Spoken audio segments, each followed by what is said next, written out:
Live from downtown Detroit, home of WDIV and Click on Detroit, Local 4 News at 5 starts now.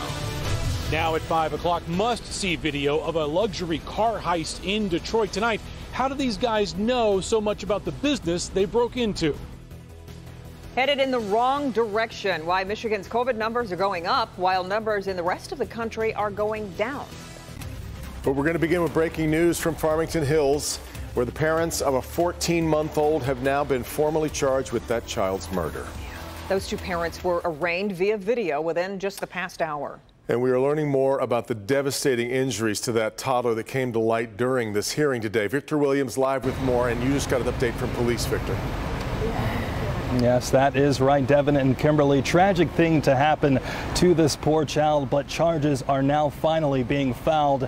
Take a look at this court video. 31-year-old Isaiah Aurelio Porras and 30-year-old Amanda Jaju were officially arraigned for the death of their son, a 14-month-old baby boy, found dead in a room of a Motel 6 in Farmington Hills. Now, the child's father, Isaiah Porras, is facing charges of felony murder and first-degree child abuse, while the child's mother, Amanda Jaju, is facing charges of second-degree murder, second-degree child abuse, and accessory after the crime. Now, both were living at that Motel 6 in Farmington Hills when their son was found dead following a welfare check from the child's extended family. The child was believed to have been covered in bruises and may have been the victim of child abuse. A cause of death has officially been discovered, but police are not releasing that information at this point in time. Now, today in court, both were denied bond, but Farmington Hills Police Chief Jeff King spoke about the trauma these officers have to go through, especially when dealing with the death of a child. Violence that police officers in general experience over the course of their careers in general is significant. The psychological trauma in addition to the physical trauma that we see and deal with. It is magnified significantly when it's a child.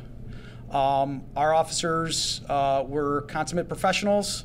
They maintain their composure even in such a difficult situation like this with the death of an infant or a toddler. Now both are going to be due back in court on October the 20th. For now, we are reporting live in Farmington Hills. Victor Williams, Local 4. Terrible. All right, Victor. Let's move to the brand new coronavirus numbers just in from the state. 7,674 new cases over the past 2 days. So we have jumped up now to averaging 3,800 cases a day. That keeps the 7-day average, the moving average, on the rise, and close to 100. We've lost 92 more Michiganders to COVID-19. Meanwhile, nationally, COVID-19 cases are trending downward, but as has been the case during prior surges, the pattern here in Michigan has been different. Now, add to that the significant increases we've seen in the number of school outbreaks, as we've reported. You have to ask, where does all this seem to be going? Let's bring in Dr. Frank McGeorge. For whatever reason, Doc, it looks like we are not slowing down like much of the rest of the country is.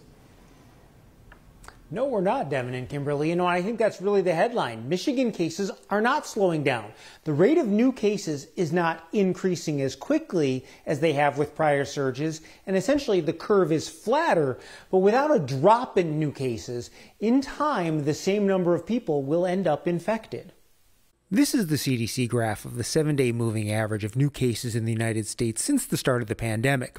You can see on the far right side, cases in the U.S. have begun to decrease since about the start of September. Now focus your attention to the right of the graph as we switch to new cases in the state of Michigan. You can clearly see that while cases in the U.S. were trending down, in Michigan we are steadily increasing. States like Florida and Texas that saw devastating increases just months ago are falling sharply, while Michigan cases continue to climb. Looking at Michigan's current climb compared to prior surges last winter and this spring, the increase hasn't been as sharp, but it is unquestionably increasing. Hospitalizations are on the rise again as well. Now, all of this is with the backdrop of school back in session and an increase in school outbreaks. Data from the state show that as of the start of this week, there were 373 outbreak investigations in Michigan schools, 95 of which were newly listed this past week. While the majority of the investigations were for 9 or fewer infected staff or students, 70 of the outbreaks involved 10 or more people. The largest ongoing outbreak is at the University of Michigan, involving 506 individuals. In total, there are over 3,000 students and staff in the state involved in these outbreaks. Now, looking at the most recent models for new cases in the state, similar to last week, they are still projecting a plateau or slowing of new cases. But the level of uncertainty actually includes the possibility of continued increases as well. Either way, the models do not strongly suggest that there is any fall in cases in our near future. Yeah, and Frank, we keep hearing about nursing and provider shortages in hospitals. I suppose the implications are obvious if we don't see a decrease in cases. Yeah, you know, we're going into this winter with fewer inpatient resources than we had before, and hospitals are already running at high capacity with non-COVID illnesses. Frankly, if we do not see a drop soon or cannot increase our hospital staffing, this is going to be a very difficult winter from a hospital standpoint. It's not good. All right, Doc. Well, Governor Whitmer says 10 million COVID-19 vaccine doses have been administered in Michigan. This means more than 5.5 million Michiganders have received at least one dose of the vaccine. To date, 68.3% of Michiganders age 16 or older have gotten at least their first dose of one of the 3 options. Police have arrested the suspect in today's shooting at a high school in Arlington, Texas. Investigators say 18-year-old Timothy George Simpkins turned himself into police. Police say they started with a fight inside Mansfield Timberview High School, and Simpkins pulled a gun. 4 people ended up being wounded.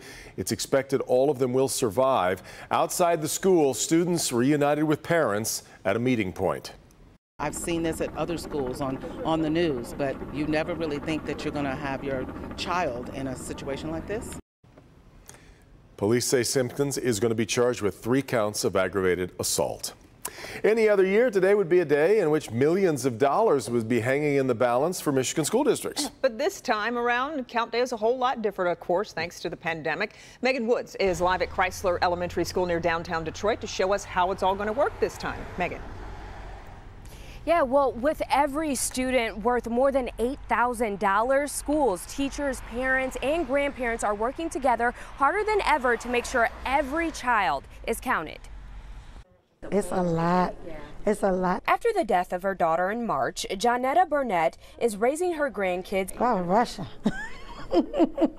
Getting the 5 kids up and bringing them to school every day. I do it every day and pick them up. Today was especially difficult, but they made it. It's a lot, but it's important today for them to be at school, to be counted for. So number 1 and 3 lines. Important not just for the more than $8,000 in funding per child, but for that child's future. There are a lot of things that we can do with funding and resources, and when those resources are available, then we can provide more opportunities for our young people. The pandemic has created its own set of unique challenges for Count Day, but there is some flexibility. Any student who is being quarantined right now, we have special coding for them, and for others who may not be feeling the best, they still are coded. So there's a 30-day window that they return back, and then the funding's not affected. It gives schools some wiggle room while reiterating the point, pandemic or not, kids should be ready to learn. Thumbs up if you're ready.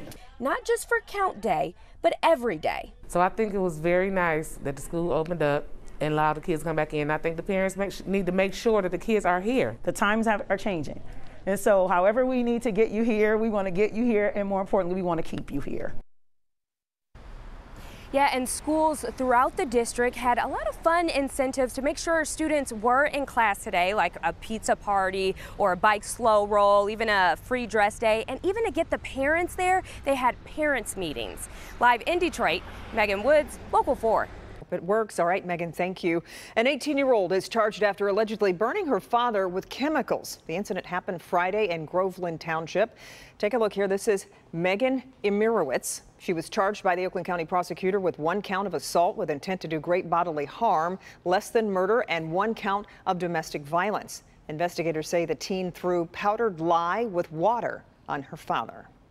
Well, check out this security camera video. This is from a Detroit auto dealership, and you can pretty quickly tell a group of thieves after just any car they could get away with. Not at all. Instead, they went out of their way to get the most expensive models. Sean Lay live tonight to walk us through this video. Sean. Devin, I want to get right to the video. What really stands out, see if it stands out to you. These guys knew exactly where they were going and what they were doing once they got inside Luxury Motors.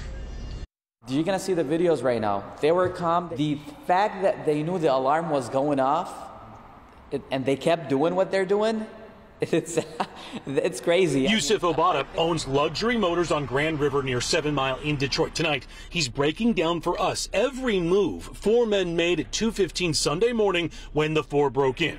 Security cameras capturing the men moving from office to office, going through desk and filing cabinet drawer. As they head into another office, you can even hear one man giving orders to the other. On their way out, they helped themselves to vehicle keys hanging by the door. The men drove off in a Dodge Charger Scat Pack, and almost an hour later, they came back. They had to move an SUV out of the way to steal a Cadillac Escalade, hitting walls and garage doors as they drove off. They came in after 45 minutes. Took the other vehicle, got inside the shop, so how did they know that the alarm system did not transmit to the police? The business's security alarm did go off when the men broke in. One of the men quickly switched it off. The next morning, we actually sent 2 of our team members to look, my partner actually, and my cousin, they went and start looking around the neighborhood. We recovered the Escalade. We had to go ourselves and look in the streets. We found the Escalade, but the Charger is unfortunately still missing. Detroit police, they're on the case right now. In the meantime, we're going to post all that video on our website. Click on Detroit.com. You can freeze it, slow it down, see if you recognize anyone who got inside Luxury Motors. Devin? You got it. All right, Sean. A hot spot for crime in the city. Police are working to stop. Tonight, the defenders are taking you to Detroit's 11th precinct to see the new tactics police are using to root out dangerous criminals. Hi, Paul. Yeah, hey, Kim, how many shades of gray did you see today? And no, you're not allowed to say 50. It's just been a cloudy day for most of us, and with those clouds will come increased shower chances and even some thunderstorms the next couple of days. So we'll talk about that straight ahead. All right, Paul, also, could the spill have been stopped? Startling new information tonight into that massive oil spill on the California coast. We'll have it coming up. But first, how the DEA is giving parents a real-life lesson on how to spot trouble that could be hiding in plain sight. Next.